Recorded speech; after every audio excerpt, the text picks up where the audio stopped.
Assalamualaikum, perkenalkan nama saya Stella dari kelas 11-3. Hari ini Rabu 24 April 2024, saya dan teman-teman akan menyampaikan tentang respirasi pernapasan. Pernapasan adalah proses menggerakkan udara masuk dan keluar dari paru-paru untuk memfasilitasi pertukaran gas dengan lingkungan internal tubuh, terutama memasukkan oksigen dan mengeluarkan karbon dioksida. Mari di sini kita akan menjelaskan tentang alat-alat pernapasan. Yang pertama ada rongga hidung. Rongga hidung berfungsi sebagai indera penciuman, pernapasan, dan kekebalan. Kemudian yang kedua ada faring. Faring berfungsi sebagai penghubung antara mulut dan hidung dengan kerongkongan. Yang ketiga ada laring. Laring, fungsi utama laring adalah untuk melindungi saluran pernapasan di bawahnya dengan cara menutup secara cepat pada stimulasi mekanik sehingga mencegah masuknya benda asing ke dalam saluran napas. Kemudian ada trakea atau tenggorokan, fungsinya sebagai jalur masuknya udara ke paru-paru. Dan yang ada bronkus kiri dan ini bronkus kanan, fungsi adalah menjaga kualitas udara yang masuk ke dalam paru-paru. Kemudian ada bronchiolus yang berfungsi sebagai membantu proses distribusi udara di dalam paru-paru. Dan selanjutnya ada alveolus. Alveolus berfungsi untuk mengambil oksigen yang masuk ke tubuh dan melepaskan karbon dioksida. Kemudian ada paru-paru. Fungsinya sebagai tempat pertukaran gas dalam tubuh manusia.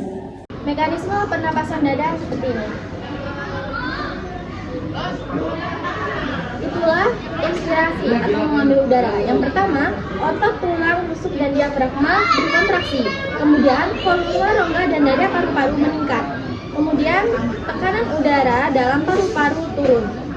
Dan yang terakhir udara mengalir ke dalam paru-paru. Ada ekspirasi atau mengeluarkan udara. Yang pertama, otot tulang rusuk dan diafragma berrelaksasi. Kemudian volume rongga dada dan paru-paru mengecil. Kemudian tekanan udara dalam paru-paru naik. Kemudian udara mengalir keluar dari paru-paru. Mekanisme pernapasan perut yang pertama inspirasi atau mengambil udara. Otot diafragma berkontraksi. Diafragma masuk mengakibatkan volume rongga dada membesar, paru-paru yang mengembang dan mengakibatkan tekanan udara lebih kecil dari tekanan udara atmosfer dan udara pun masuk. Kedua, ekspirasi atau mengeluarkan udara. Otot diafragma yang berrelaksi dan otot dinding perut berkontraksi. Diafragma terangkat dan melekuk menekan rongga dada. Volume rongga dada mengecil dan tekanannya meningkat. Udara dalam paru-paru keluar. Gejala penyakit asma yang pertama adalah batuk. Yang kedua adalah sesak napas. Yang ketiga adalah napas berbunyi. Yang keempat adalah dada terasa berat. Itu adalah contoh gejala bronkitis kronis.